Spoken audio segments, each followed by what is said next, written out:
हिंद बच्चों, आप सभी का स्वागत है आपके अपने एबीसी कोचिंग यूट्यूब चैनल में। इस वीडियो में क्लास 8 विषय हिंदी के जैक बोर्ड की तरफ से जारी किए गए ऑफिशियल मॉडल पेपर का कंप्लीट आंसर देखेंगे। तो सभी छात्र इस वीडियो को शुरू से लेकर अंत तक देखें और इस वीडियो में बताए गए जितने भी क्वेश्चन व आंसर हैं उन सभी को अपने कॉपी में नोट कर लीजिए, क्योंकि परीक्षा से पहले इनको अच्छे से आप लोग को रिविजन कर लेना है, क्योंकि बोर्ड की परीक्षा में इससे कई सारे क्वेश्चन आपको देखने को मिलेगा, डायरेक्ट आपको पूछा जाएगा। ठीक है। और बच्चों, आप सभी से रिक्वेस्ट है कि आप हमारे चैनल पर पहली बार आए हैं तो चैनल को सब्सक्राइब करने के साथ बेल आइकन को प्रेस कर लें और वीडियो को लाइक अपने सभी दोस्तों के साथ शेयर करेंगे और नीचे अपना प्यारा सा कमेंट जरूर दीजिएगा। ठीक है। तो चलिए बच्चों, आगे बढ़ते हैं। क्वेश्चन की ओर जाने से पहले इसके कुछ सामान्य निर्देश को भी देख लेते हैं। तो दोस्तों, मैं आपको बता दूं कि आपके जो क्वेश्चन हैं वो 50 प्रश्न आप लोग प्रत्येक सब्जेक्ट में दिया जाएगा, जिसमें कि सभी प्रश्नों का उत्तर देना आप लोगों का अनिवार्य है। सभी प्रश्न में एक अंक आप लोग का निर्धारित रहेगा और सभी प्रश्न 4-4 विकल्प दिए जाएंगे। जो सही विकल्प होगा उसको मार्कशीट पर आपको गोले को काला करना है। और याद रहे दोस्तों, आपको हमेशा बॉल पेन का ही यूज करेंगे, जिसमें आपका ब्लू पेन या काला पेन का ही आप लोग यूज कर सकते हैं। पेंसिल और जेल पेन का प्रयोग बिल्कुल भी ना करें, अन्यथा आप लोगों का जो रिजल्ट है वो पूरी तरह से रद्द कर दिया जाएगा। अगर आपका गलत उत्तर होता है तो उसमें आपका अंक नहीं काटे जाएंगे। दोस्तों, प्रत्येक सब्जेक्ट में यानी कि हर एक विषय में जो आपका पूर्णांक होगा यानी कि फुल मार्क होगा वो 50 रहने वाला है। ठीक है। चलिए बच्चों, आगे बढ़ते हैं आपका जो क्वेश्चन की ओर। तो देखिए, यहाँ पे सबसे पहला प्रश्न दिया गया है कि निम्नलिखित गद्यांश को पढ़कर उसके दिए गए प्रश्नों के सही विकल्प को चुनें। तो देखिए, यहाँ पे जो गद्यांश दिया गया इसको आप लोगों को ध्यानपूर्वक पढ़ना है। ठीक है। तो देखिए, गद्यांश में क्या दिया है। अशोक, स्वतः आज 4 साल से यह युद्ध हो रहा है और कलिंग आज भी जीता नहीं जा सकता है। दोनों ओर के लाखों आदमी मारे गए हैं, लाखों घायल हुए हैं, पर हम आज भी असफल हैं। क्या होगा इसका परिणाम। तो यहाँ पे द्वारपाल कहता है सिर झुकाकर, राजन, संवाददाता आना चाहता है। अशोक, आने दो। अशोक क्या है, वो राजा है। ठीक है। तो उसको कहता है अशोक आने दो। तो संवाददाता कहता है प्रवेश कर कहता है कि महाराज अशोक की जय हो, शुभ संवाद है। गुप्तचर समाचार लाया है कि कलिंग के महाराज लड़ाई में मारे गए हैं। तो इस तरीके से आपका गद्यांश दिया गया है और इससे रिलेटेड जो यहाँ पे प्रश्न पूछे गए उसको देखते हैं। तो देखिए, यहाँ पे सबसे पहला प्रश्न दिया गया है कि उपयुक्त पंक्तियों में लेखक कौन है। तो यहाँ पे पहला ऑप्शन दिया है ज्ञानचरण बशीरधर श्रीवास्तव, तीसरा है प्रेमचंद और चौथा है रामचंद्र शुक्ल। तो दोस्तों, इसका जो आंसर होगा ये ऑप्शन नंबर बी हो जाएगा। बशीरधर श्रीवास्तव ये इस पंक्तियों के लेखक है। ठीक है। ऑप्शन बी इसका राइट आंसर होगा। अगला प्रश्न है कि कौन आज भी जीता नहीं जा सकता है। तो देखिए, ऑप्शन दिया गया है वर्मा, दूसरा नेपाल, तीसरा कलिंग और चौथा चीन। दोस्तों, हम लोगों ने गद्यांश में पढ़ा है कि आज तक कलिंग जीत नहीं सका है या जीत नहीं सका है। ठीक है। तो ये वाला ऑप्शन सी सही आंसर होगा, कलिंग। ठीक है। अगला सवाल देखिए दोस्तों, यहाँ पे दिया गया है कि कक्षा में प्रथम आने पर अपने पिता को लिखे गए पत्र में छूटे हुए अंश को भरिए जो प्रश्न संख्या 3, 4 और 5 के रूप में बॉक्स में क्रमांकित है। तो दोस्तों, यहाँ पे सबसे पहले क्या लिखेंगे, पूज्यवर पिताजी। यहाँ पे उसके बाद लिखेंगे सादर प्रणाम। ऑप्शन नंबर 3 क्या हो जाएगा, देखिए यहाँ पे ऑप्शन नंबर 3 हो जाएगा सादर प्रणाम। ऑप्शन इसका सही आंसर होगा सादर प्रणाम। ठीक है। चलिए आगे बढ़ते हैं। तो देखिए, यहाँ पे चौथा नंबर आप देखते हैं। अब यहाँ पे देखिए दिया है, मैं यहाँ कुशल हूँ, आशा करता हूँ कि आप भी कुशल होंगे। आज हमारे विद्यालय का वार्षिक परीक्षा का परिणाम घोषित हुआ है। आपको यह जानकर हार्दिक, यहाँ पे क्या होगी,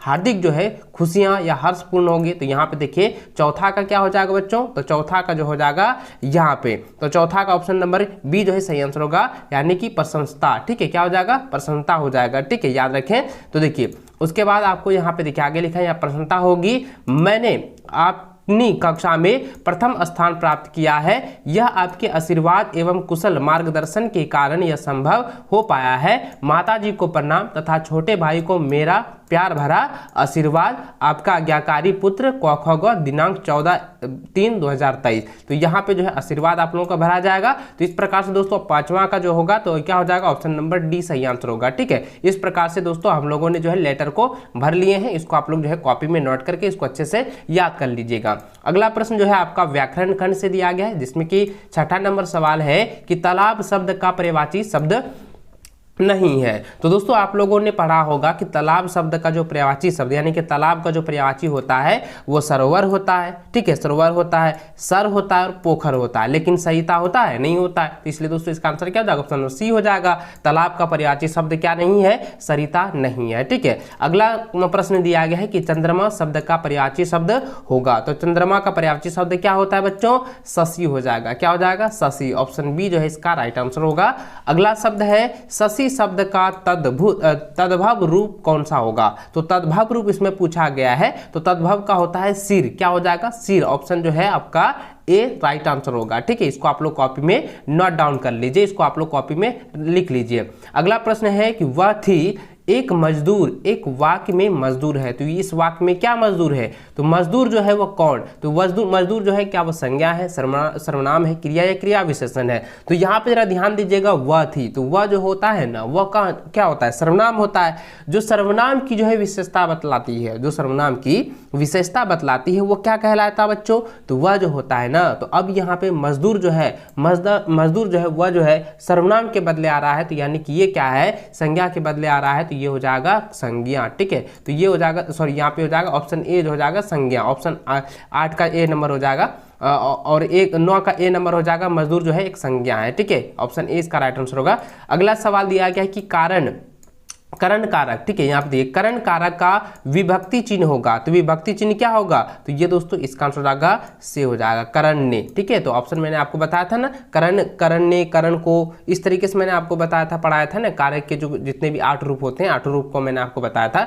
चलिए अगला प्रश्न देखिए दोस्तों, 11 नंबर दिया गया कि हंसते हुए मुख वाला शब्द समूह के बदले एक शब्द होगा, तो बच्चों इसका आंसर हो जाएगा ऑप्शन नंबर सी हो जाएगा, हंस मुख हो जाएगा, ठीक है। ऑप्शन सी इसका राइट आंसर होगा। अगला सवाल है कि आस्तीन का सांप मुहावरे का सही अर्थ होता है, तो आस्तीन का सांप, आस्तीन का सांप मुहावरे का जो अर्थ होता है तो बच्चों ये डायरेक्ट मैंने आपको पहले बताया हुआ है, तो इसका आंसर होता है कपटी मित्र, जिसको हम कहते हैं कि वो जैसे जित आपका मित्र है लेकिन वो क्या है कि आपके पीठ पीछे जो है वह आपके साथ गद्दारी करता है, उसको हम लोग कपटी मित्र कहते हैं, ठीक है। तो इसका answer option number 20 right answer होगा।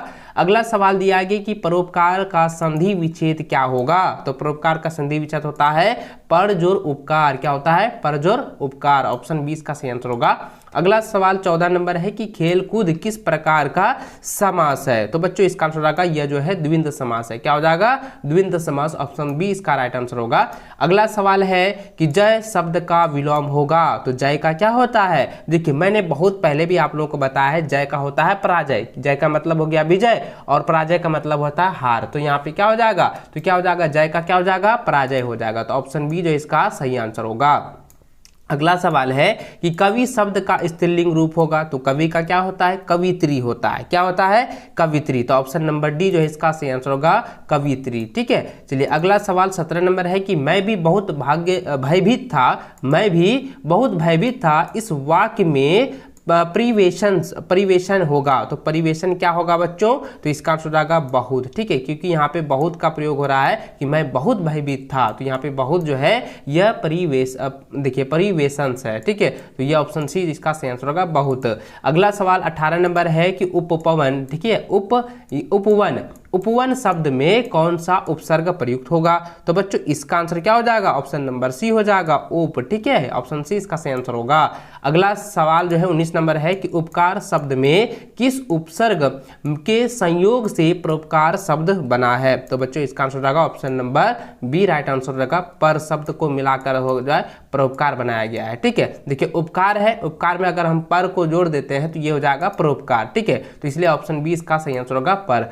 अगला सवाल है 20 नंबर की मजदूर शब्द में ई प्रत्यय लगाने से नया शब्द कौन सा बनेगा, तो बच्चों इसका आंसर हो जाएगा मजदूरी, ठीक है। ऑप्शन 20 का सही आंसर होगा। मजदूर को हम ई जोड़ देंगे, दीर्घई जोड़ देंगे तो क्या हो जाएगा, मजदूरी हो जाएगा। तो ऑप्शन ए इसका सही आंसर होगा। अगला सवाल जो है आपका पाठ्य पुस्तक से है, जिसमें कि 21 नंबर सवाल देंगे, तो दिया गया है कि पुष्प की अभिलाषा कविता में पुष्प जो है किसके प्रति जो है समर्पित है, तो बच्चों इसका आंसर हो जाएगा मातृभूमि और वीर के प्रति, ठीक है, ये समर्पित है। ऑप्शन ए इसका राइट आंसर होगा। अगला सवाल है कि छोटा जादूगर कहानी की कहानीकार कौन है, तो छोटा जादूगर कहानी के जो कहानीकार है वो है जयशंकर प्रसाद, जो कि ऑप्शन नंबर सी इसका सही आंसर होगा। अगला सवाल 23 नंबर है, कहता है कार्निवल के मैदान का माहौल कैसा था। तो बच्चों इसका आंसर क्या होगा, इसका आंसर होगा खुशनुमा था। ऑप्शन ए इसका सही आंसर होगा। अगला सवाल है, किसका ज्वर सबसे भयानक होता है। तो बच्चों इसका आंसर क्या होगा, ऑप्शन नंबर बी हो जाएगा कुसंग। ठीक है, याद हो जाएगा कुसंग। ऑप्शन 20 का सही आंसर होगा। अगला सवाल है कि किस अवस्था में मित्रता की धुन सवार रहती है। तो बच्चों इसका आंसर होगा युवा अवस्था। ठीक है, युवा अवस्था में जो है मित्रता का जो है धुन जो है बहुत ही तेजी से सवार रहता है, और यही मित्रता जो है कभी कभी बताता है कि कौन सा मित्र जो है अच्छा है, कौन सा जो है खराब है, कौन आपके साथ में सहयोग के माध्यम में है और कौन सा जो है आपके सिर्फ काम में आता है, यानी कि वो सिर्फ काम के लिए जो है आपका मित्रता बनी हुई है। तो इस प्रकार से यहाँ पे युवा अवस्था में जो है सबसे ज्यादा मित्रता का धुन जो है सवार रहती है। ठीक है, ऑप्शन ए इसका राइट आंसर होगा। अगला सवाल जो है 26 नंबर दिया गया है कि चलने से पहले किसका अनुमान कर लेना चाहिए। तो चलने से पहले जो दोस्तों चिड़िया, देखिए यहाँ पे पथ का जो है अनुमान जो है कर लेना चाहिए, यानी रास्ता का अनुमान जो है कर लेना चाहिए। ऑप्शन ए इसका सही आंसर होगा। अगला सवाल है कि बड़े भाई साहब पाठ में कनकौवा का क्या अर्थ होगा। तो बच्चों इसका आंसर क्या होगा, ऑप्शन नंबर 20 का सही आंसर होगा पतंग। ठीक है, ऑप्शन 20 का सही आंसर होगा पतंग। अगला सवाल 28 नंबर है कि मैदान के बीच में किसकी पताका फहरा रही है। तो बच्चों इसका आंसर हो जाएगा ऑप्शन नंबर ए मगध का। ठीक है, क्या हो जाएगा मगध, ऑप्शन ए। अगला सवाल है कि बुढ़िया गांव में किस दिशा में रहती थी। तो बुढ़िया जो है वो किस दिशा में रहती थी, पूरब की दिशा में। तो ऑप्शन ए जो है इसका सही आंसर होगा पूरब। अगला सवाल 30 नंबर है कि किसका तन थक गया था। तो किसका तन थक गया था, तो बुढ़िया का। ठीक है, तो ऑप्शन ए इसका सही आंसर होगा। अगला सवाल 31 नंबर है कि लेखक के घर के सामने किसका पेड़ था। तो बच्चों इसका आंसर हो जाएगा अमरूद का पेड़ था। तो दोस्तों ऑप्शन 20 का सही आंसर होगा। अगला सवाल है 32 नंबर कि कहाँ के अमरूद प्रसिद्ध है, यानी कि कहाँ अमरूद जो है पूरी तरह से प्रसिद्ध है बच्चों। तो दोस्तों मैंने आपको पहले भी बताया हुआ है कि यह जो है इलाहाबाद में, ठीक है, इलाहाबाद में ये अमरूद जो है काफी प्रसिद्ध है। तो ऑप्शन सी इसका सही आंसर होगा। अगला सवाल 33 नंबर है, कहता है कि बस में यात्रा के समय लेखक ने कितने बच्चे इनके साथ थे। ठीक है, लेखक के कितने बच्चे जो है इनके साथ में थे। तो बच्चों इसका आंसर होगा 3। ठीक है, यानी 3 ही बच्चे उसके साथ में थे। तो इसलिए ऑप्शन 20 का राइट आंसर होगा, सही आंसर होगा। अगला सवाल है कि बस के यात्रियों ने कैसी बातें शुरू कर दी। तो बच्चों इसका आंसर क्या आ जाएगा, तरह तरह की बातें जो है शुरू कर दी। ऑप्शन ए इसका सही आंसर होगा। अगला सवाल है 35 नंबर कि भरत ने राम से क्या आग्रह किए। तो भरत ने जो है राम से जो है वापस चलने का जो आग्रह किया। तो उन्होंने कहा, भरत ने जो है राम से कहा कि चले वापस चले। तो ऑप्शन ए इसका सही आंसर होगा। अगला सवाल 36 नंबर कहता है कि मिथिलेश किसे कहा गया है। तो मिथिलेश जो है जनक को कहा गया है। ठीक है, ऑप्शन 20 का सही आंसर होगा। अगला सवाल है 37 नंबर कि झारखंड के 2 सपूत पाठ में किस क्षेत्र की चर्चा जो है की गई है। तो बच्चों इसका आंसर हो जाएगा झारखंड। ठीक है, यह हो जाएगा झारखंड के सपूतों के। ठीक है, तो ऑप्शन नंबर ए इसका सही आंसर होगा। अगला सवाल है 38 नंबर कहता है राम नारायण सिंह का जन्म जो है कब हुआ था। तो बच्चों इसका आंसर 1885 में हुआ था। ठीक है, तो ऑप्शन सी इसका सही आंसर होगा। अगला सवाल 39 नंबर है, कहता है बस को कंपनी के हिस्सेदार कैसा बता रहे हैं। तो बच्चों इसका आंसर क्या हो जाएगा, ऑप्शन नंबर ए हो जाएगा फर्स्ट क्लास बता रहे हैं। ठीक है, यानी फर्स्ट क्लास जो है बस की कंपनी का हिस्सेदारों को बता रहा है। तो ऑप्शन ए इसका सही आंसर होगा। अगला सवाल कहता है कि हुनरू जलप्रपात का पानी कितना फुट से नीचे गिरता है। तो बच्चों इसका आंसर क्या हो जाएगा, तो ये हो जाएगा 243 फुट से। ठीक है, तो ऑप्शन 20 का सही आंसर होगा। ठीक है, 243। अगला सवाल 41 नंबर है कि रात के सन्नाटे में कौन रोती है। तो कौन रोती है बच्चों, तो ये हो जाएगा नदियां रोती है। ठीक है, ऑप्शन ए इसका सही आंसर होगा। अगला सवाल दिया है 42 नंबर, कहता है गुरु शिष्य हिंदी साहित्य की कौन सी विद्या है। तो बच्चों इसका आंसर होगा यह जो है स्मरण विद्या है। तो ऑप्शन डी इसका सही आंसर होगा। अगला सवाल है कि डॉक्टर चंद्रा क्या बनाना चाहती है।